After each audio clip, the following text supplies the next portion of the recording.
பணி நிரந்தரம் செய்யக்கோரி சென்னை நுங்கம்பாக்கத்தில் போராட்டத்தில் ஈடுபட்ட பகுதி நேர ஆசிரியர்களை போலீசார் கைது செய்துள்ளனர். இதுகுறித்த கூடுதல் விவரங்களை எமது செய்தியாளர் பாண்டியராஜனிடம் கேட்கலாம். வணக்கம் பாண்டியராஜன், விவரங்கள் என்ன? அரசு பள்ளிகளில் பகுதி நேர ஆசிரியர்களாக பணியாற்றக்கூடிய ஆசிரியர்கள் சென்னை நுங்கம்பாக்கத்தில் இருக்கக்கூடிய பேராசிரியர் அன்பழகன் கல்வி வளாகம் அருகே போராட்டத்தில் ஈடுபட்டிருந்தார்கள்.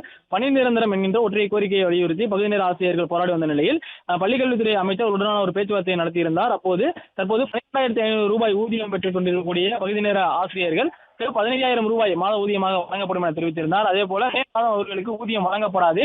இருந்தாலும் இனிவரும் காலங்களில் அவர்களுக்கு மே மாதத்தில் 10,000 ரூபாய் வழங்கப்படுவதாக அன்பில் மகேஷ் அவர் உறுதியளித்திருந்தார். இந்நிலையிலும் தொடர்ந்து அவர்கள் பணி நிரந்தரம் வேண்டி தொடர்ந்து போராட்டத்தை கலைத்து செல்லாமல் அந்த போராட்டத்தை முன்னெடுத்திருந்தார்கள். தற்போது இந்த போராட்டத்தில் ஈடுபட்டிருக்கக்கூடிய பகுதி நேர ஆசிரியர்கள் கைது செய்யப்பட்டிருக்கிறார்கள்.